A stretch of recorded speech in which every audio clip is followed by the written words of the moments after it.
கர்த்தாவே, காலையிலே என் சத்தத்தை கேட்டருள்வீர். காலையிலே உமக்கு நேரே வந்து ஆயத்தமாகி காத்திருப்பேன். சங்கீதம் 5ஆம் சங்கீதம் 3வது வசனம் வாசிக்கும் பொழுது, காலையிலே உமக்கு நேரே வந்து ஆயத்தமாகி காத்திருப்பேன். கர்த்தர் என் சத்தத்தை காலையிலே கேட்டருள்வார். கிறிஸ்துவுக்கு மிகவும் பிரியமான அன்பு தேவனுடைய பிள்ளைகளே, சப்தம் என்கிற வார்த்தையோடு தேவ செய்திகளோடு பகிர்ந்து விரும்புகிறேன். நாம் இன்றைக்கு எத்தனையோ சப்தங்களை கேட்டாலும் தேவ சப்தத்தை கேட்கும் பொழுதுதான் நம்முடைய வாழ்க்கையில ஒரு முன்னேற்றம் காணப்படுகிறது. நம் தேவ சப்தத்தை அனுதினம் கேட்கிறவர்களாக இருக்க வேண்டும். நம்முடைய சப்தத்தையும் தேவன் கேட்கிற அளவுக்கு நாம் ஆயத்தமாக வேண்டும். சங்கீதக்காரன் தாவீது சொல்லும் பொழுது அற்புதமான ஒரு வார்த்தையை பேசுகிறார். கர்த்தாவே, காலையிலே என் சத்தத்தை கேட்டருள்வீர். காலையிலே உமக்கு நேரே வந்து ஆயத்தமாகி காத்திருப்பேன். காலையிலே கர்த்தர் என் சத்தத்தை கேட்க வேண்டும் என்றால் எனக்கு ஒரு ஆயத்தம் தேவைப்படுகிறது. காலையிலே என் சத்தத்தை கர்த்தர் கேட்க வேண்டும் என்றால் நான் அவருக்கு முன்பாக, அவருக்கு நேராக கடந்து போக வேண்டியிருக்கிறது.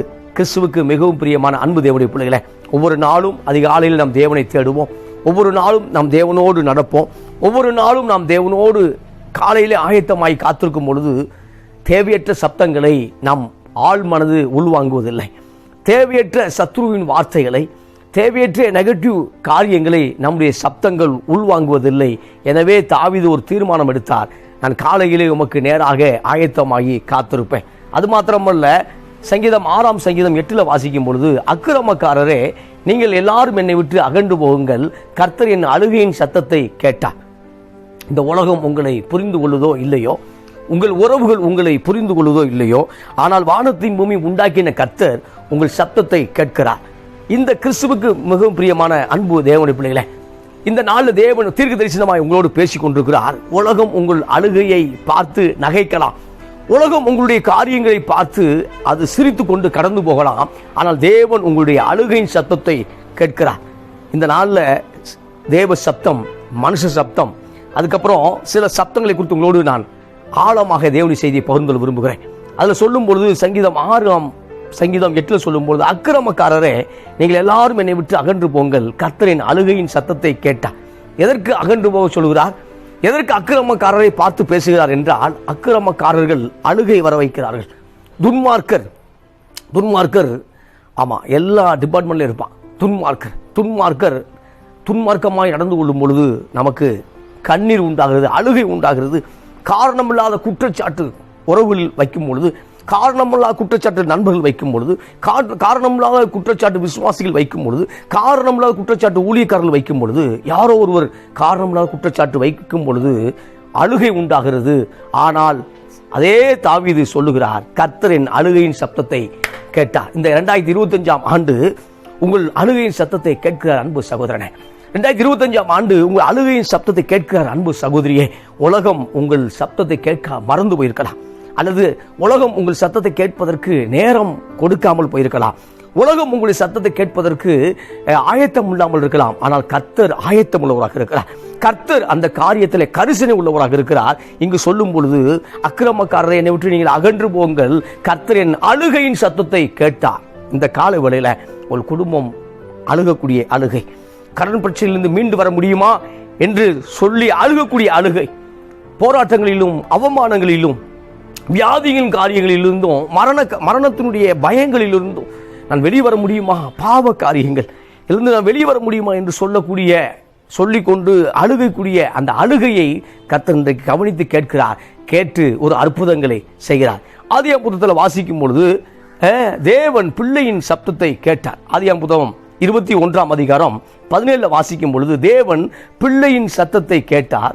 தேவ தூதன் வனாந்தரத்தில் ஆகாரை கூப்பிட்டு, ஆகாரே, உனக்கு என்ன சம்பவித்தது? பயப்படாதே. பிள்ளை இருக்கும் இடத்தில் தேவன் அவன் சத்தத்தை கேட்டார். தேவன் அவன் சத்தத்தை கேட்டார். கிறிஸ்துவுக்கு மிகவும் பிரியமான அன்பு தேவனுடைய பிள்ளைகளே, எனக்கு அப்புறம் என் பிள்ளையின் எதிர்காலம் நான் யார் கரத்தில் இருக்கிறது? எனக்கு அப்புறம் என்னுடைய பிசினஸ் காரியங்கள், எனக்கு அப்புறம் என் ஊழியத்தின் காரியங்கள், எனக்கு அப்புறம் மற்ற காரியங்கள் யார் பார்த்துக் கொள்வார் என்றால், கர்த்தர் அதே இடத்துல உங்கள் பிள்ளைகளை கொண்டு வருவார். அதே இடத்துல ஒரு நபரை கொண்டு வந்து அதை மறுபடியும் அடுத்த அப்டேட்டுக்கு நேராக, மறுபடியும் அந்த அடுத்த நகர்வுக்கு நேராக அவர் நடத்த ஆயத்தம் உள்ளவராக இருக்கிறார். இங்கு பார்க்கும் பொழுது நமக்கு எல்லாருக்கும் தெரிந்த ஒரு கதை தான். ஆபிரகாமுக்கு கர்த்தர் குழந்தை கொடுப்பேன் என்று சொன்னார். ஆனால் ஆபிரகாமுடைய வாழ்க்கையில தேவன் பேசும்பொழுது 75வது வயதில் பேசுகிறார். உனக்கு ஒரு குமாரனை தருவேன் என்று சொல்கிறார். இப்பொழுது பார்க்கும் பொழுது ஈசாக்கு பிறப்பதற்கு 100 ஆண்டுகள் ஆயிப்போச்சு. 25 ஆண்டுகள் வாக்குத்தத்தத்துக்கு காத்திருக்கக்கூடிய சூழ்நிலை இல்லை. ஆமா, 25 வருஷங்கள் யாரும் காத்திருக்க முடியாது குழந்தைக்காக. ஆனால் இங்கு பார்க்கும் பொழுது ஒரு காரியம் நடக்கிறது. என்னவென்றால், ஆபிரகாமுடைய மனைவி தன் வீட்டிலே இருக்கக்கூடிய பணிப்பெண், அந்த வேலை செய்யக்கூடிய அந்த பெண் தான் ஆகார் மூலமாக பிள்ளை பெற வேண்டும் என்று ஒரு எண்ணம் அவளுக்குள்ள உண்டாகிறது. எனவே இப்பொழுது எப்படியாவது குழந்தை பாக்கியம் வேண்டும். ஆனால் கர்த்தர் சொன்ன வாக்கு தத்தங்கள், வார்த்தைகள் நிறைவேற தாமதித்துக் கொண்டிருக்கிறது. அந்த வார்த்தைகள் நிறைவேறாமல் போனதை போல போய் கொண்டிருக்கிறது. எனவே இப்பொழுது அந்த பணிப்பெண் மூலமாக, வேலைக்காரர் பெண் மூலமாக ஒரு குழந்தை வேண்டும் என்று சாராள் திட்டமிட்டால், அந்த திட்டத்தை செயல்படுத்தினால், அந்த திட்டத்தின் மூலமாக ஆபிரகாமுக்கும் ஆகாருக்கும் மூலமாக ஒரு குழந்தை, ஒரு குமாரன் பிறக்கிறது. அந்த குமாரன் தான் இஸ்மவேல். இப்பொழுது பார்க்கும் பொழுது மறுபடியும் அந்த வாக்கு தத்தம் நிறைவேறுகிறது. கர்த்தர் ஆபிரகாமுடைய சாராள் மூலமாக ஆபிரகாமுக்கு ஒரு குழந்தையை கொடுக்கிறார். அவர் தான் ஈசாக். இப்பொழுது ஈசாக்கும் இஸ்மவேலுக்கும் அவர் கொஞ்சம் முன்ன பின்ன வயசு. இப்போ பார்க்கும் பொழுது அவர்கள் இவளோடு கலந்து கொள்ள விரும்பவில்லை. சாராள் விரும்பவில்லை. காரணம் என்னவென்றால், அடிமை பெண் அல்லது பணிப்பெண் அல்லது என் வீட்டில் வேலைக்கு செய்யக்கூடிய அந்த மகன் என்னுடைய மகனோடு சுதந்திரவாளியாக இருப்பதில்லை என்று சொல்வதை பார்க்கிறோம். அதிகம் 21 அதில் 21:10 சொல்லும் பொழுது, ஆபிரகாமை நோக்கி இந்த அடிமை பெண்ணையும் அவன் மகனையும் புறம்பே தள்ளும். இந்த அடிமை பெண் மகன் என் குமாரனாகிய ஈசாக்கோடு சுதந்திரவாளியாக இருப்பதில்லை என்றார். தன் மகனை குறித்து சொல்லப்பட்ட இந்த காரியம் ஆபிரகாமுக்கு மிகவும் துக்கமாக இருக்கிறது. பைபிள் சொல்லுது என்னென்ன அப்படின்னா, அதிகம் 21:10-11 வாசிக்கும் பொழுது மகனை குறித்து சொல்லப்பட்ட காரியம் ஆபிரகாமுடைய வாழ்க்கையில் ஒரு துக்கம் உண்டாயிருந்தது. என்ன துக்கம் அப்படின்னா, அதில் வாசிக்கும் பொழுது 21:12 அப்பொழுது தேவன் ஆபிரகாமை நோக்கி, அந்த பிள்ளையும் உன் அடிமை பெண்ணையும் குறித்து சொல்லப்பட்டது உனக்கு துக்கமாக இருக்க வேண்டாம். ஈசாக்கிடத்தில் உன் சந்ததி விளங்கும். அதனால் சாராள் உனக்கு சொல்வதெல்லாம் கேள் அப்படின்ற. முதல்ல சாராள் சொல்லி தான் ஆபிரகாம் ஆகாரை சேர்த்து கொண்டார். இப்பொழுது மறுபடியுமாக சாராளுடைய வார்த்தை ஆபிரகாம் கடினமாக இருந்தது. ஆனாலும் கர்த்தர் என்ன சொல்றார் அப்படின்னா, சாராள் சொல்வதை கேள், ஈசாக்கிடத்தில் உன் சந்ததி விளங்கும், மல்டிப்ளை ஆகும், உன்னுடைய சந்ததி, உன் ஜெனரேஷன் குரோத் ஆகும் அப்படின்னு சொல்லி வாக்கு பண்ற. ஆமா, இப்ப பார்க்கும்பொழுது ஆபிரகாமுடைய வாழ்க்கையில காத்திருந்தார். ஆமா, காத்திருந்து 25 ஆண்டுகள் குழந்தைக்காய் காத்திருந்தார். இப்போ வேறு வழியாக வேறொரு இப்போ இருக்கக்கூடிய காலங்கள் போல டெஸ்ட் டியூபி அந்த இதெல்லாம் கிடையாது. ஆமாம், அப்போ பணிப்பெண் மூலமாக ஒரு குழந்தை உண்டாகினது. ஆனால் இப்பொழுது சாராளுக்கும் ஒரு குழந்தை உண்டாகின பொழுது இப்பொழுது என்னுடைய மகன் சுதந்திரவாளியாக இருக்கிறார்.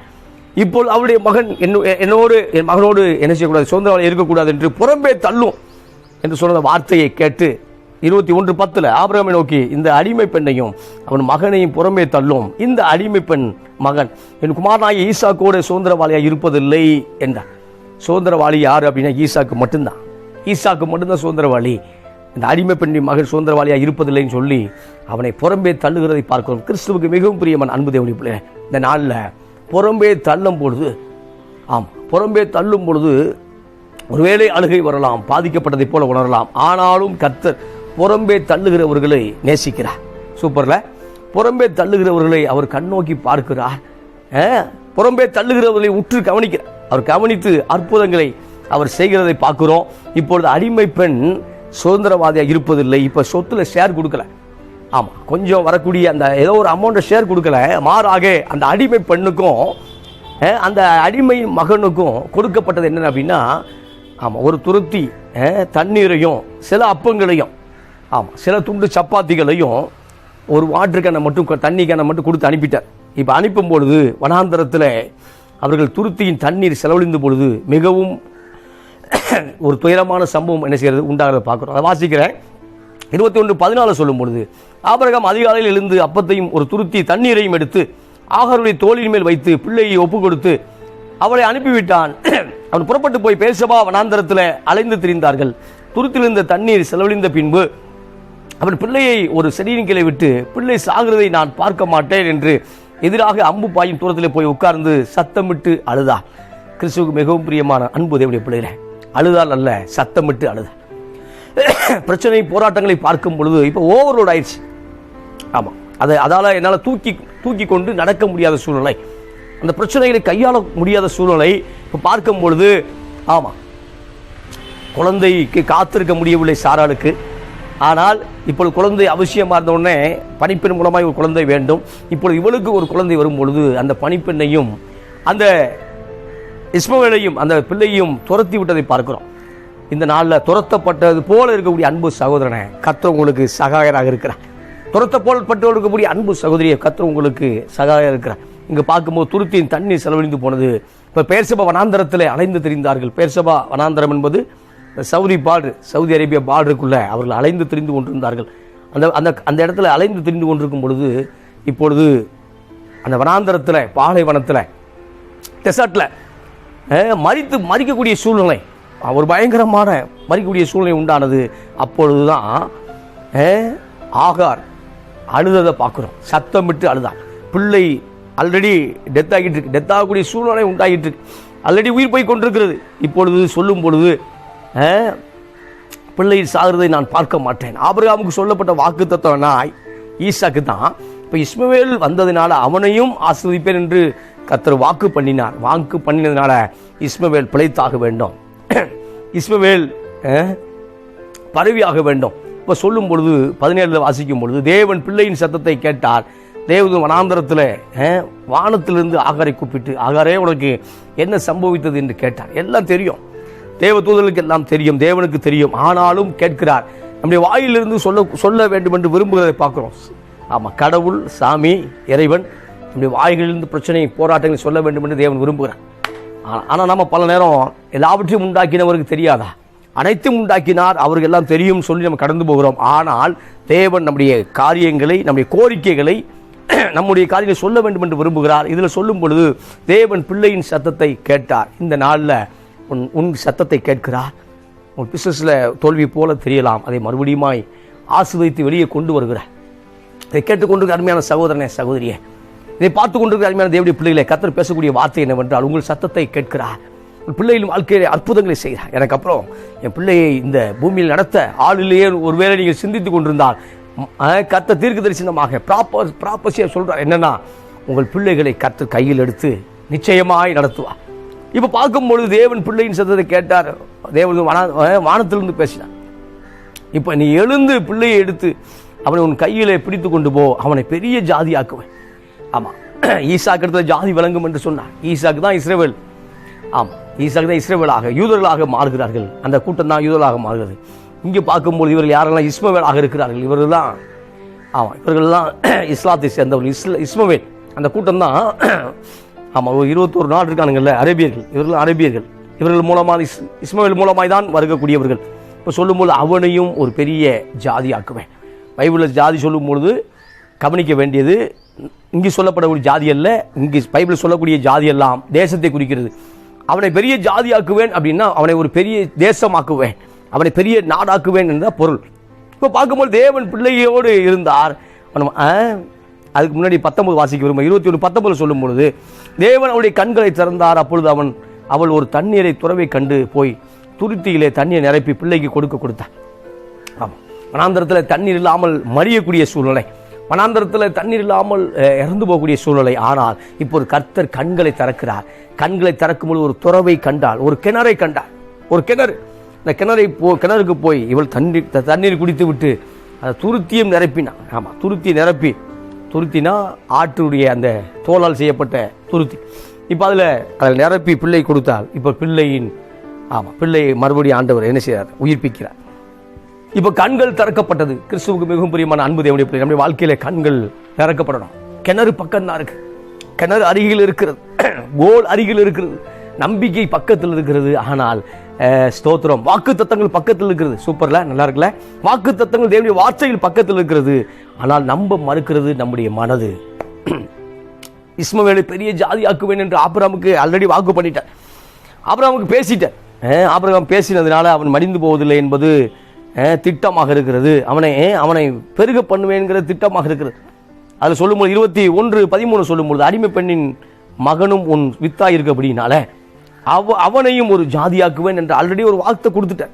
ஆபிரகாம் பார்த்து இவன் ஒரு பெரிய கூட்டமாய் மாறுவான்னு சொல்லி வாக்கு கொடுத்துட்டாரு. எனவே ஆபிரகாம் ஒரு நம்பிக்கை உண்டு, அந்த பிள்ளை மடிவதில்லை. ஆனால் வனாந்தரம் வேறு விதமாய் மிரட்டுகிறது. வனாந்தரத்தில் கரெக்டாக பார்க்க முடியாது. நம்ம திசை காட்டும் கருவி இல்லை என்றால் வனாந்தரத்தை நம்ம கடக்க முடியாது. திசை காட்டும் கருவி இல்லை என்றால் வனாந்தரத்தில் நாம் மேற்கொள்ள முடியாது. இந்த காலை வேளையில கிறிஸ்துவுக்கு மிகவும் பிரியமான அன்பு தேவனுடைய பிள்ளைகளே, உங்கள் வாழ்க்கை வனாந்தரத்தை போல இருக்கலாம். திசை காட்டும் கருவியாக கர்த்தராகிய இயேசு இருக்கிறார். திசை காட்டும் கருவியாக தேவன் இருக்கிறார். எனவே நீங்கள் கெட்டு போவதில்லை, நீங்கள் மடிந்து போவதில்லை. மறுபடியும் உங்களை தேவன் உங்களை ஆஸ்வதிக்க ஆயத்தம் உள்ளவராக இருக்கிறார். எனவே அவர்கள் பிள்ளையின் சத்தத்தை கேட்டு ஒரு அற்புதத்துக்கு நேராக நடத்தினார். 1 ராஜாக்கள் புத்தகம் 21ஆம் அதிகாரம் 1 ராஜாக்கள் புத்தகம் 17ஆம் அதிகாரம் 22 வாசிக்கும் பொழுது வாசிக்கிறேன். 1 ராஜாக்கள் 17ஆம் அதிகாரம் 22 சொல்லும் பொழுது, கர்த்தர் எலியாவின் சத்தத்தை கேட்டார், பிள்ளையினுடைய ஆத்துமா அவனுக்குள் திரும்பி வந்தது, அவன் பிழைத்தான். கர்த்தர் எலியாவின் சத்தத்தை கேட்டார். தீர்க்கதரிசியின் சத்தத்தை மாத்திரம் தான் கேட்பாரா? இல்ல, உங்கள் சத்தத்தையும் கர்த்தர் கேட்க ஆயத்தம் உள்ளவராக இருக்கிறார். இன்றைக்கு நம்முடைய சத்தத்தையும் தேவன் கேட்க ஆயத்தம் உள்ளவராக இருக்கிறார். இப்போ வாசிக்கும் பொழுது 1 ராஜாக்கள் புத்தகம் 17ஆம் அதிகாரத்தை வாசிக்கும் பொழுதுதான் தீர்க்கதரிசியாகிய எலியா ஆகாபுக்கு முன்பாக ஒரு சவால் விடுகிறான். என் வார்த்தையை அன்றி இந்த தேசத்திலே மழை பொழிவதில்லை, என் வார்த்தையை அன்றி இஸ்ரவேல் நாட்டுக்குள்ளாக பனி பெய்வதில்லை. அது சொன்னது மாதிரி 3 ஆண்டுகள் பனி பெய்யவில்லை, 3 ஆண்டுகள் மழை பெய்வதில்லை. இப்ப கேரித்து ஆற்றங்கரையில போய் அந்த யோர்தானுடைய கிளை நதி, கிளை ஆறு, யோர்தானே ஆறுதான், நதி அல்ல, அதுல இருந்து இன்னொரு சின்ன சிற்றோடை, சூப்பர்ல சிற்றோடை. இப்ப பார்க்கும்பொழுது அது யோர்தானுடைய சிற்றோடை, அது இருக்கக்கூடிய கேரித்து ஆற்றுல போய் மறைத்து கொள்கிறார். காலையும் மாலையும் காகங்கள் இறைச்சியையும் அப்பத்தையும் கொண்டு வந்து கொடுக்கிறது. அதன் மூலமாய் வாழ்ந்து கொண்டிருக்கிறார். இப்பொழுது கேரித்து ஆற்று, அதாவது தேசத்தில் மழை பெய்யவில்லை, யோர்தான் நதி வறண்டு போய்விட்டது. இப்பொழுது எங்க போக சொல்றாருன்னா, இங்க போக சொல்றாரு, சாரிபாத் விதவை வீட்டுக்கு போக சொல்றார். சீரியா தேசத்தில் கூடிய சாரிபாத் விதவைக்கு வீட்டுக்கு போகிறார். அங்க உனக்கு ஒரு கட்லேட்னு சொல்றாரு. அங்க போய் பார்த்தோம்னா அங்க பஞ்சம் அதுக்கு மேல. இவன் எலியா சிந்தித்திருக்கலாம், சிந்தித்திருக்கலாம், நான் போகக்கூடிய வீடு ஒரு வசதியான வீடாக இருக்கும் என்று நம்பி போயிருக்கலாம். ஆனால் அங்கு பார்க்கும் பொழுது கொஞ்சம் பானையிலே கொஞ்சம் மாவு இருக்கிறது, பானையிலே கொஞ்சம் எண்ணெய் இருக்கிறது, இதைத்தான் நானும் என் மகனும் புசித்து விட்டு சாகலாம் என்று ஆயத்தமாக இருக்கிறோம் என்று சொன்னார்கள். ஒருவேளை அதில் பாய்சன் கலந்தாங்க தெரியல. இதை இன்றைக்கு சாப்பிட்டு விட்டு மடிந்து போக ஆயத்தமாக இருக்கிறோம் என்று சொல்லும் பொழுது எலியா சொல்லுகிறார், என்ன சொல்றார் அப்படின்னா, தேசத்தில் கர்த்தர் மழையை மறுபடியும் கொண்டு வருவதற்கும் அவனுடைய அந்த பானையிலே மாவு குறைவதில்லை, எண்ணெய் ஜாலியில் எண்ணெய் குறைவதில்லை சொன்னாரு. சொல்லும் போது அந்த கர்த்தர் அதில் வாசிக்கிற 1 ராஜா 17-14 சொல்லும் பொழுது, கர்த்தர் எலியாவை கொண்டு சொன்ன வார்த்தையின்படியே பானையிலே செலவழிந்து போகவும் இல்லை, கலசத்தின் எண்ணெய் குறைந்து போகவும் இல்லை. 3 வருஷம் அந்த பானையிலே மாவு வந்து கொண்டே இருக்கிறது. 3 வருஷம் அந்த ஜாடியில எண்ணெய் வந்துகிட்டே இருக்குது. அது எப்படி வந்துச்சு கேட்காதீங்க, பைபிள் சொல்லப்பட்டிருக்கு. அற்புதம். சில அற்புதங்கள் நமக்கு நம்புவதற்கு கடினமாக இருக்கும், சில அதிசயங்கள் நமக்கு நம்புவதற்கு கடினமாக இருக்கும். ஆனாலும் அதை நம்புவதுதான் விசுவாசம், ஆனாலும் அதை நாம் ஒத்துக்கொள்வதுதான் விசுவாசம். இப்ப பார்க்கும்போது 3 ஆண்டுகள் அந்த பானையிலே மாவு செலவழிந்து போகவில்லை, 3 ஆண்டுகள் அந்த எண்ணெய் குறைந்து போகவில்லை. கர்த்தர் தேசத்திலே மழையை கட்டளிடும் வரைக்கும் அது மல்டிப்ளை ஆயிடுச்சு. இப்ப அவளும் அவள் குடும்பத்தாரும் அநேக நாள் சாப்பிட்டாங்கன்னா அநேக குடும்பத்துடைய மெம்பர்ஸை கூப்பிட்டுட்டாங்க. இந்த அம்மா முதலாவது அந்த விதவையும் விதவியுடைய மகனும் இருந்தார்கள். இப்பொழுது அந்த வீட்டில் உணவு பற்றாக்குறை இல்லாமல் இருக்கு என்று கேள்விப்பட்டு அநேகர் ரிலேஷனாக வந்துட்டான். இப்பொழுது என்ன நடந்துச்சு அப்படின்னா, அதுக்கப்புறம் பார்க்கும்பொழுது என்னன்னா, இப்போ அந்த விதவையின் மகன் மறிக்கக்கூடிய சூழ்நிலை உண்டாகிறது. இவைகள் நடந்த பின்பு 17 வீட்டுக்காரியாகி அந்த ஸ்திரீயின் மகன் வியாதியிலே விழுந்தான். அவனுடைய சுவாசம் போகும் மட்டும் அவனுடைய வியாதி அதிகரித்து கொண்டே இருந்தது. அப்பொழுது அவன் எலியாவை நோக்கி, தேவனுடைய மனுஷனே, எனக்கும் ஓகும் என்ன, என் அக்கிரமத்தை நினைக்க பண்ணவும் என் குமாரனை சாக பண்ணவும் இடத்தில் வந்தி என்றான். அதற்கு அவன், உன் குமாரனை எண்ணத்தில் தா என்று சொல்லி அவன் மடியிலிருந்து எடுத்து தன் தங்கியிருக்க மேல் வீட்டிலே அவனை கொண்டு போய் தன் கட்டில் மேல் வைத்து இப்ப ஜெபிக்கிறார். ஆண்டவரே, என் தேவனாய் கர்த்தாவே, நான் தங்கியிருக்க இடம் கொடுத்த இந்த விதவியின் மகனை சாக பண்ணினதினால் அவளுக்கு துக்கத்தை வருவித்திரு என்று கர்த்தரை நோக்கி கூப்பிட்டு இந்த பிள்ளையின் மேல் மூன்று தரம் குப்புற விழுந்து, என் தேவனாய் கர்த்தாவே, இந்த பிள்ளையின் ஆத்துமா அவனுக்குள் திரும்பி வர பண்ணும் என்று கர்த்தரை நோக்கி விண்ணப்பம் பண்ணினான். கர்த்தர் எலியாவின் சத்தத்தை கேட்டார். பிள்ளையினுடைய ஆத்துமா அவனுக்குள் திரும்பி வந்தது. அவன் பிழைத்தார். கிறிஸ்துவுக்கு மிகவும் பிரியமான அன்பு தேவனுடைய பிள்ளைகளை, இப்போ எலியாவின் சத்தத்தை கேட்டார், தாவின் சத்தத்தை கேட்டார், வனாந்தரத்தில் ஆகாருடைய பிள்ளையின் சத்தத்தை கேட்டார். இப்பொழுது பார்க்கும்போது எலியாவின் சத்தத்தை கேட்டார். இந்த காலை வேளையில ஆண்டவர் இந்த மாதம் உங்கள் சத்தத்தை கேட்கிறவராக இருக்கிறார். இந்த நாளில் உங்கள் சத்தத்தை கேட்கிறவராக இருக்கிறார். உறவுகள், நண்பர்கள், கவர்மெண்ட், யாரு உங்கள் சத்தத்தை கேட்குதோ இல்லையோ, கர்த்தர் உங்கள் சத்தத்தை கேட்டு அற்புதங்களை அவர் செய்கிறவராக இருக்கிறார். ஆமென். எனவே பயப்பட வேண்டிய அவசியம் இல்லை. சூழ்நிலையை பார்த்து பயந்து போக வேண்டிய சூழ்நிலை எப்போ பார்த்தாலும் பயமுறுத்திட்டு தான் இருக்கும். அதான் சூழ்நிலை. சூப்பர்ல, எப்போ பார்த்தாலும் பிசாசு ஏதோ ஒரு காரியத்தை செய்து கொண்டே தான் இருப்பான். ஆனால் தேவன் உங்கள் பக்கம் இருக்கிறாருங்கிற விசுவாசம்தான் உங்களை தூங்க செய்யும். தேவன் என்னோடு இருக்கிறாருங்கிற விசுவாசம்தான் உங்களை சமாதானத்தோடு முன்னிட்டு அது முன்னோட்டமாய் போக செய்யும். இங்கு பார்க்கும் பொழுது ஒரு பிரச்சனை, போராட்டங்கள், அற்புதம் நடந்து கொண்டிருந்தது. இப்பொழுது அற்புதத்துக்கு அப்புறம் அடுத்த ஒரு அற்புதம் நடக்கணும். ஆனால் மரணம் வருவதை போல பிசாசு பயம் காட்டிக் கொண்டிருந்தது.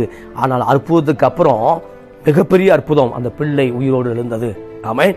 இப்பொழுது மாவு பெருகினது, எண்ணெய் பெருகினது. அந்த அற்புதத்தை காட்டிலும் என்னவென்றால் அந்த சாரிபாத் விதவியுடைய மகன் உயிர் தெழுந்ததுதான் பெரிய அற்புதம்.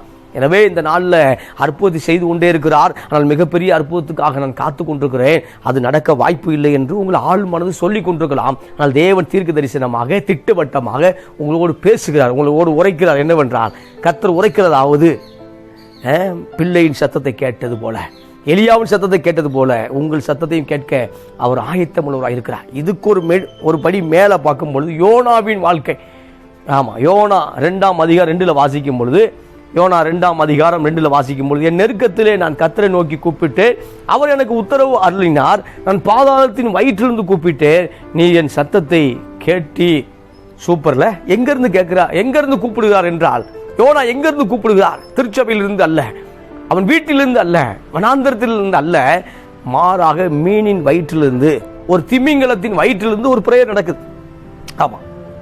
இப்பொழுது கர்த்தர் அசிரியாவுக்கு நேராக, நினிவேக்கு நேராக யோனா தீர்க்கதரிசியை போக சொல்கிறார். யோனா தீர்க்கதரிசியை நினிவே பட்டணத்துக்கு போய் அங்கு அக்கிரமம் செய்யக்கூடிய மக்களை பார்த்து திருவசனத்தை, ஒரு ஹாஸ்பல் அருவி, ஒரு சுவிசேஷத்தை அவர்கள் மனம் திரும்புவார்கள் என்று ஆண்டவர் சொல்லுகிறார். ஆனால் அசிரியர்கள் ஏற்கனவே பல முறை படையெடுத்து இஸ்ரேல் தேசத்தை நாசமாக்கினார்கள். பக்கத்தில் இருக்க பல தேசங்களை அவர்கள் நாசமாக்கினார். அசிரியர் எங்க இருக்காங்கன்னா ஈராக்குல பாதி, அசிரியர்கள் பாபிலோன்லாம் பக்கத்தில். அதுக்கப்புறம் மேதியர்கள், பெர்சியர்கள் அப்படின்னா பாரசீக வளைகுடா, ஈரான் பக்கம், ஈரான். இப்போ இங்கே பார்க்கும்பொழுது எப்பொழுதும் அசிரியர்கள், சிரியா வேற, அசிரியா வேற. இப்போ அசிரியர்கள் எப்பொழுதும் இவர்களை துன்படுத்தி கொண்டே இருந்தார்கள். எனவே நினிவே போய் அசிரியாவுக்கு சுவிசேஷம் சொல்வதற்கு, நினிவேக்கு போய் அந்த அசிரிய நாட்டுக்கு சுவிசேஷம் சொல்லி அந்த மக்கள் மனம் திரும்ப வேண்டும் என்று விரும்பவே இல்லை. ஆமாம், சில நமக்குள்ள ஆழமான கசப்பு இருக்கும். என்ன கசப்பு இருக்குன்னா, சில பேரை மன்னிக்கவே முடியாது, அதை ஒத்துக்கவே முடியாது. ஆமாம், அவங்க பண்ண டார்ச்சருக்கு நம்ம அவங்கள மன்னிக்கவே முடியாது. ஆனால் மன்னிக்கன்னு தேவன் விரும்புகிறார். ஆமென். ஆமாம், இங்கே பார்க்கும்பொழுது நினிவேவுடைய பாவம் பெருசாக இருந்தது. ஏனென்றால் அவர்கள் கற்ப ஸ்திரீகளை, யாரெல்லாம் கற்பம் அடைந்திருந்தாங்களோ அவர்களைத்தான் அதிகமாக வாழ வச்சு கொண்டாங்க. பிள்ளைகளோடு அந்த வயிற்றில் குட்டினார்கள். இப்படித்தான் கொடூரமுள்ளவராக இருந்த அசிரியர்கள். ஆனால் கொடூரமுள்ளவர்களுக்கு ஒரு தீர்ப்பு சொல்லப்படுகிறது. என்னன்னா, சுவிசேஷம் சொல்லப்பட வேண்டும் என்று ஒரு தீர்ப்பு யோனாவுக்கு வருகிறது. யோனாவுக்கு பிரியமில்லை. இப்பொழுது நினிவேக்கு நேராக போக வேண்டிய யோனா தர்சீசுக்கு நேராக போகிறார். ஆமாம், நினிவே எங்க இருக்குது? இங்கே மிடில் ஈஸ்ட்ல இருக்கு. ஆமாம், ஈராக்கு நேராக போக வேண்டியவர் தர்சீசுக்கு நேராக, ஸ்பெயினுக்கு நேராக, யூரோப்புக்கு நேராக அவர் போய் கொண்டிருக்கிறார். இப்போ யூரோப்புக்கு நேராக அவர் போகிறார், எதிரெதிர் திசைக்கு நேராக போய் கொண்டிருக்கிறார். அப்போதான் கர்த்தர் என்ன செய்யறாருன்னா, ஒரு புயலை உண்டு பண்ணுகிறார். புயல் உண்டு பண்ணுகிறார். கப்பல் ஆடுகிறது. இப்பொழுது பெரிய பஞ்சாயத்து நடக்கிறது. பார்க்கும் பொழுது இப்பொழுது கப்பல் கடவுளை வேண்டிக் கொள்வது என்று சொல்லுகிறார்கள். ஆனால் யோனா, இது என்னால் தான் உண்டானது, என்னை தூக்கி கடலில் போடுங்க, போட்டால் சரியா போயிருன்னு சொன்னால், அதே மாதிரி கடலில் எரிந்தார்கள். எரியும் பொழுது அதே போல கடல் கொந்தளிக்கவில்லை, அமைதியாக இருந்தது. இப்பொழுது பார்க்கும் பொழுது யோனாவை விழுங்கும்படி ஆல்ரெடி ஒரு மீனுக்கு கர்த்தர் கட்டளையிட்டார்.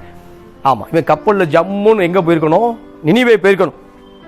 இப்போ கடைசி கப்பலில் ஜம்முன்னு நினைவைக்கும் போகலை, கப்பலில் ஜம்முன்னு தர்சுக்கும் போகலை. இப்போ பார்க்கும்போது யோனா மீனின் வயிற்றில் டிராவல் பண்ணக்கூடியதை பார்க்கிறோம். இப்போ யோனாவால் ஒரு கொந்தளிப்பு உண்டாகிட்டது. இந்த நாளில் சில நேரம் நம்ம வாழ்க்கையில் நம்மால் ஒரு கொந்தளிப்பு உண்டாகிறது. ஏன்னா நாம் தேவ சத்தத்தை கேட்காமல, நம் தேவனுடைய வார்த்தையை கேட்காமல் இருந்ததுனால நம்மால் சில கொந்தளிப்பு உண்டாகிறது. அந்த கொந்தளிப்பு அமர்த்தப்பட வேண்டும் என்றால் மறுபடியும் நாம் தேவ சத்தத்தை கேட்க வேண்டும். சூப்பர்ல, நான் மறுபடியும் தேவனுடைய சத்தத்துக்கு ஒப்பு கொடுக்க வேண்டும். எனவே என் இருதயம் மறுபடியுமாய் ஒப்பு கொடுக்கும் பொழுது தான் கர்த்தருடைய சத்தத்தை கேட்க அது மறுபடியும் ஆயத்தமாகும். இந்த நாளில் மறுபடியும் ஒப்பு கொடுங்க. ஆமாம், குடி வெறியிலிருந்து வெளியில் வாருங்க, அசுத்தமான வாழ்க்கையிலிருந்து வெளியில் வாங்க, இல்லீகல் ரிலேஷன்ஷிப்லேருந்து வெளியில் வாங்க, தேவையற்ற பழக்க வழக்கங்கள்லேருந்து வெளியில் வாங்க, அசுத்த வார்த்தைகள்லேருந்து வெளியில் வாங்க.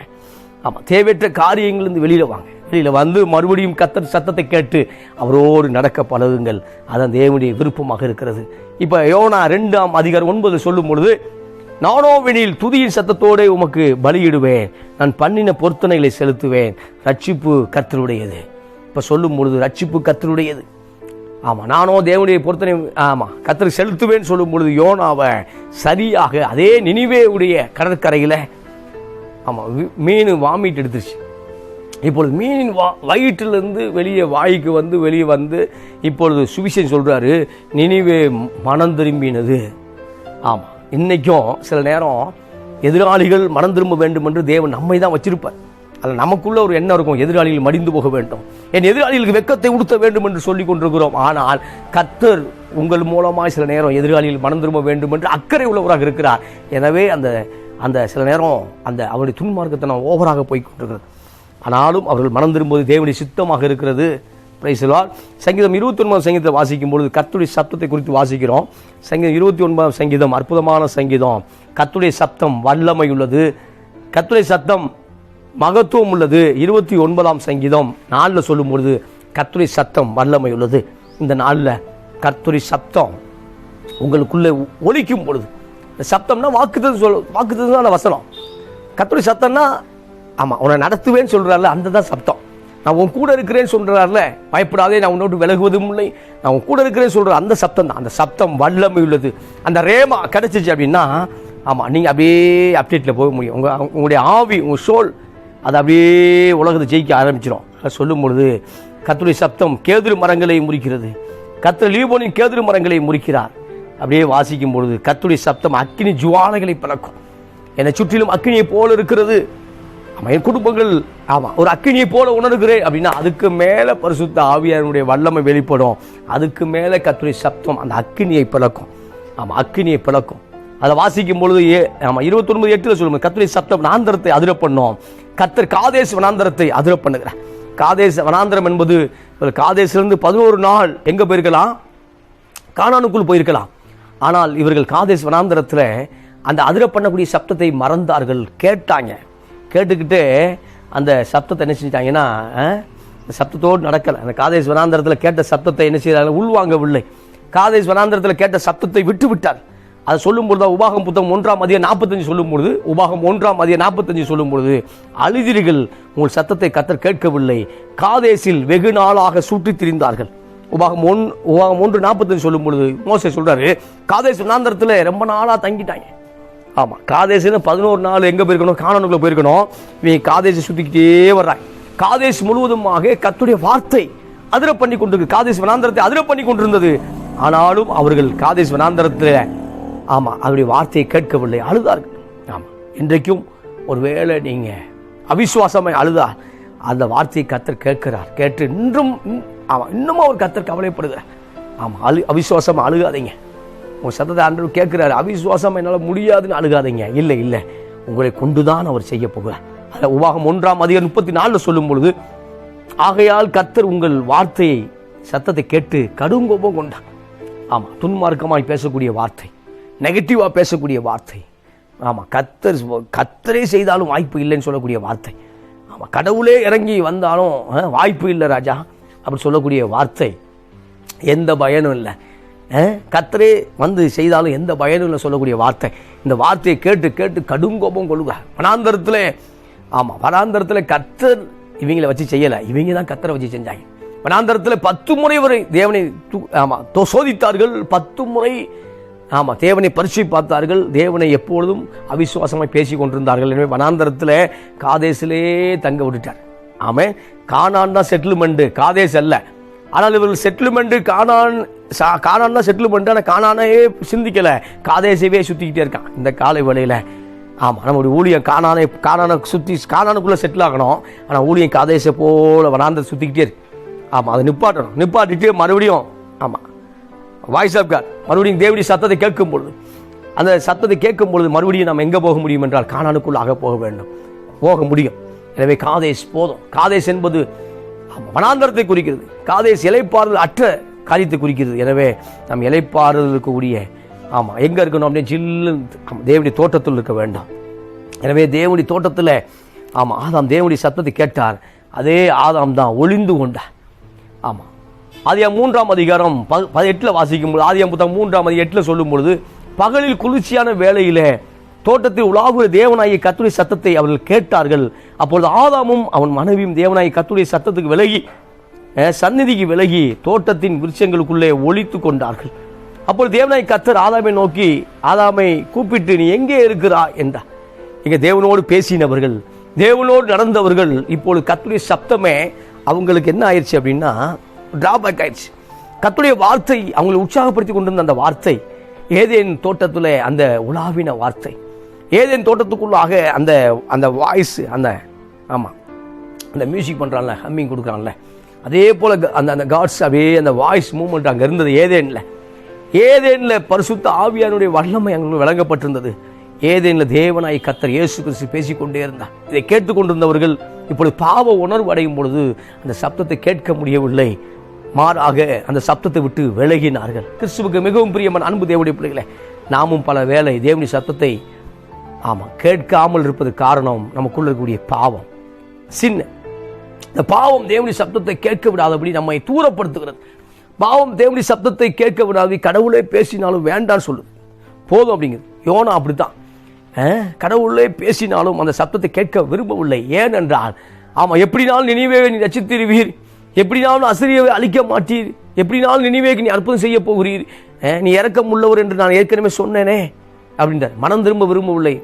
நினிவே மக்கள் மனம் திரும்ப விரும்பவில்லை. ஒரு தீர்க்கதரிசிக்கு யோனாக்கு மனம் திரும்ப விருப்பம் இல்லை. யோனா மனம் திரும்பினவர் தான். ஆனால் யோனாவுக்கு எதிராளிகள் மனம் திரும்ப விரும்பவில்லை. எனவே ஆண்டவர் சொல்றாரு, 120,000 பேர் இருக்காங்கப்பா, நான் கவலைப்படுறேன்ப்பா அப்படின்ற. இந்த நாளில் நம்ம மேல் கவலை உள்ளவராக இருக்கிறார். எனவே பாவம் செய்யும் பொழுது அல்லது தேவனுடைய வாக்குத்தத்துக்கு விரோதமாய் நடக்கும் பொழுது, தேவனுடைய வார்த்தைக்கு விரோதமாய் போகும் பொழுது, இப்பொழுது பார்க்கும் பொழுது அவர்களால் தேவனுடைய சப்தத்தை கேட்க முடியவில்லை. ஏதேனில் கேட்டவர்கள் இப்பொழுது அதே அந்த தேவனுடைய யெகோவாவின் சத்தத்தை கேட்டு, தேவனுடைய சத்தத்தை கேட்டு எங்க ஒளிந்தாங்க? ஒரு மரத்துக்கு பின்னாடி ஒளிஞ்சிட்டாங்க. மரத்துக்கு பின்பாக அவர்கள் ஒளிந்து கொண்டார்கள்.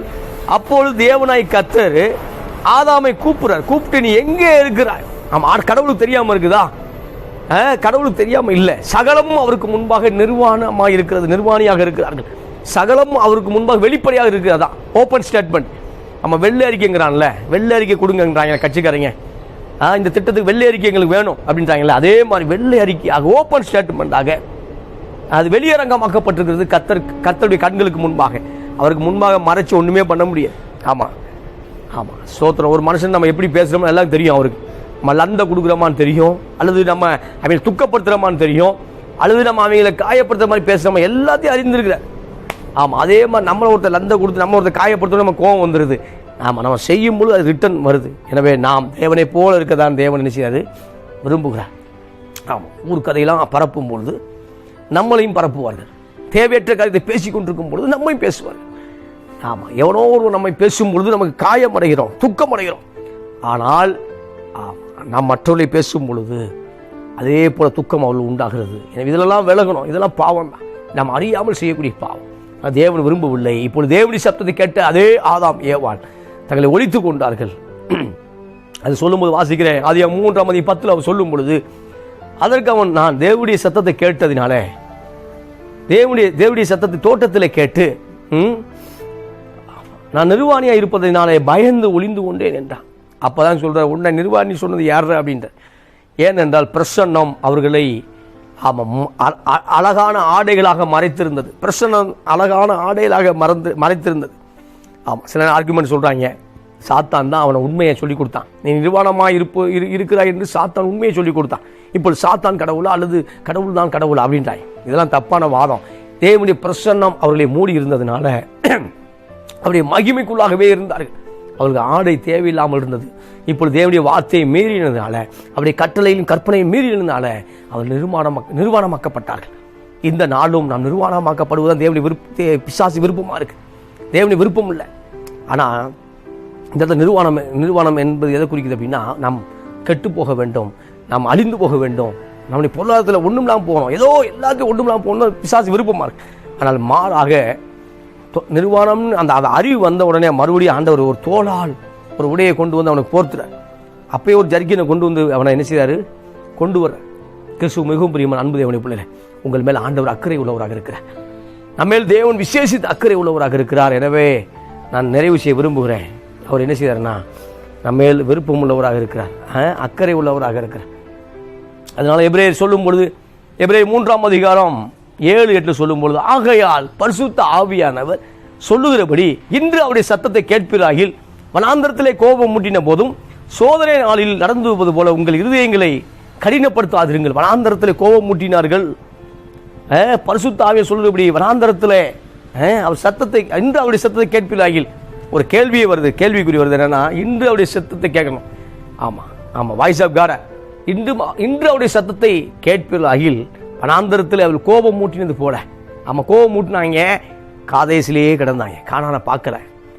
காதேசி ஏரியாவுக்குள்ளே செத்து போயிட்டாங்க. அடுத்த ஜெனரேஷன் தான் உள்ள போகுது, காணானுக்குள்ளாக போகிறது. இப்பொழுது நீங்களே ஆசிரிக்கப்பட வேண்டும் தேவனுடைய விருப்பமாக இருக்கு. ஆமாம், ஆனால் நம்ம அப்படி அவர் கீழ்ப்படியில்லைன்னா நம்ம மேலே ஒரு இறக்கத்தினால பிள்ளைகளை ஆசீர்வதிப்பார், அவ்வளோதான். ஆமாம், ஆனால் பெட்டர் எதுனா, நானும் ஆசீர்விக்கப்பட வேண்டும், குடும்பமும் ஆசீர்விக்கப்பட வேண்டும், பிள்ளைகளும், அதுதான் பெட்டர். இப்போ வனாந்தரத்தில் மடிவதல்ல, கானானுக்குள் போய் சேருவதே செட்டில்மெண்ட், அதான் வெல் செட்டில்மெண்ட்.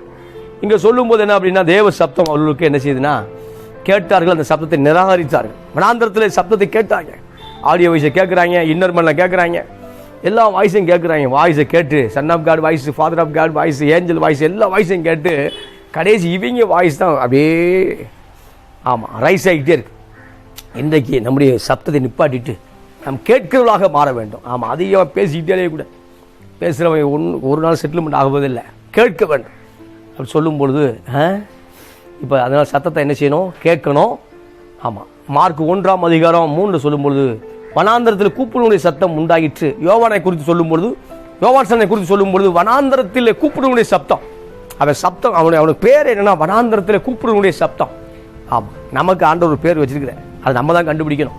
என்னை குறித்து உலகம் என்ன சொல்லுதுன்னே ஆராய்ச்சி பண்ணக்கூடாது. உன்னை குறித்து கர்த்தர் என்ன சொல்லுகிறார் அதை ஆராய்ச்சி பண்ண வேண்டும். தாவீதை குறித்து ஒரு ஆராய்ச்சி என்னன்னா, தாவீதை குறித்து வேறு விதமாக சொல்லலாம். தாவீதை குறித்து சவுலுக்கு சொல்கிறாங்க, அவன் இப்படிப்பட்ட சொல்லிட்டு இருக்காங்க. ஆனால் கர்த்தர் சொல்கிறார் தாவீதை குறித்து, என் இதயத்துக்கு ஏற்றவன், எனக்கு பிரியமானவன் அப்படின்ற, எனக்கு பிரியமானவன். கோலேசை சொல்லும்போது எனக்கு பிரியமானவன். ஆமாம், பல பேருக்கு ஒரு டைட்டில் கொடுக்குறார் ஆண்டவர். இந்த காலை வேளையில் உங்களை அவர் நேசிக்கிறார். எனவே அவர் உங்கள் சத்தத்தை கேட்க ரெடியாக இருக்காரு. நீங்கள் ஆயத்தமாகுங்க. ஆமாம், நீங்கள் ஆயத்தமாகுங்க. உங்கள் சத்தத்தை ப்ரேயரில் உங்கள் சத்தத்தை கேட்குறாரு. நீங்கள் நீங்கள் உள்ளான மனசு அவர் சத்தத்தை கேட்குறீங்க, அதுக்கு செவி கொடுங்க. நிச்சயம் உங்களை என்ன செய்யாது, ஆசீர்வதிப்பார். மத்தேயு 3ஆம் அதிகாரம் 17 சொல்லும் பொழுது, பிதாவின் சத்தத்தை கிறிஸ்து கேட்டார். பிதாவின் சத்தம். இவர் யான்சம் எடுத்து கரையேறின உடனே யோர்தானுக்குள்ளாக இறங்கி யான்சம் எடுக்கிறார். மூழ்கி யான்சம் எடுத்து வெளியே வரும்பொழுது ஒரு சப்தம் உண்டாகிறது. என்ன, வானத்திலிருந்து ஒரு சப்தம் உண்டாகுது. இவர் என் நேசகுமாரன், இவரில் நான் பிரியமாக இருக்கிறேன் என்கிற ஒரு சப்தம் உண்டாகிறது. நேசகுமாரன், என் நேசகுமாரன் சொல்றார். ஆமாம், என் நேசகுமாரன், இவரில் நான் பிரியமாக இருக்கிறேன். அந்த சத்தம் உரைத்தது. அந்த சத்தத்தை எல்லாரும் கேட்டாங்க. இந்த காலை வேளையில் உங்களை குறித்து கர்த்தர் கனப்படுத்தும் பொழுது எதிராளிகள் வெட்கப்படுவார்கள். ஆமாம், மறுபடியும் கர்த்தர் தான் சார் கொண்டு வரணும். நம்ம தோற்று போனாலும், நம்ம நிராகரிக்கப்பட்டாலும், அல்லது ஏதோ ஒரு இடத்துல போனாலும் நம்மளை மறுபடியும் கர்த்தர் தான் கொண்டு வர முடியும். கர்த்தர் தான் கொண்டு வர முடியும். கர்த்தர் கொண்டு வந்தா தான் அது நிற்கும். ஆமென். இப்ப சொல்லப்பட்டிருக்கு மத்தேயு புத்தகம், மத்தேயுல சொல்றோம், என்ன சொல்றோம் அப்படின்னா, மத்தேயு 3ஆம் அதிகாரம் 17 சொல்லும் போதுதான் பிதாவின் சப்தத்தை கிறிஸ்து கேட்டார். சுற்றி இருந்தவர்கள் கேட்டார்கள். என்ன கேட்டாங்க அப்படின்னா, இது என் நேசகுமாரன், இதில் பிரியமாக இருக்கிறேன்னு சொன்னார். அதே போலதான் கிறிஸ்துவும் சிலுவையில என்ன சொல்றாரு அப்படின்னா, அந்த சிலுவைக்கு போறதுக்கு முன்னாடி வரைக்கும் கான்டாக்டா இருக்காரு. பிதாவே நீயும் நானும் ஒன்றா இருக்கிறோம். இப்படி அந்த பிதாவின் சத்தத்தை கேட்டுக்கிட்டே இருக்காரு. பிதாவே நீங்களும் நானும் ஒன்றா இருக்கிறோம் அப்படியே கேட்டுக்கிட்டே இருக்குது. அந்த சத்தத்தை கேட்டுக்கிட்டே பேசிக்கிட்டே இருக்காரு. பேசிக்கிட்டு சிலுவையில முடியும் போது கூட மகா சப்தமாய், ஆமாம், மற்ற 27:50 சொல்லும்போது இயேசு எப்போதும் தொடர்புல இருக்கிறாரு. இப்போ இயேசு மகா சப்தமாய் பிதாவை கூப்பிட்டு உயிரை விடுறாரு. பிதாவை கூப்பிட்டு, ஆமாம், பிதாவை கூப்பிட்டு நீ எனக்கு வைத்திருந்த அந்த டார்கெட்டை முடிச்சுட்டேன், சிலுவையில் தொங்கிட்டேன், சிலுவையில் உயிர் தியாகம் பண்ணுறேன், இப்பொழுது ஆமாம் முழு உலகத்திற்கும் ஒரு ஒரு ஒரு ரட்சிப்பை கொண்டு வந்துட்டேன்னு சொல்லி அந்த மிஷனை ஃபுல் பண்ணிட்டேன்னு சொல்லி தான் என்ன செய்யறாரு, ஜீவனை விடுகிறார்.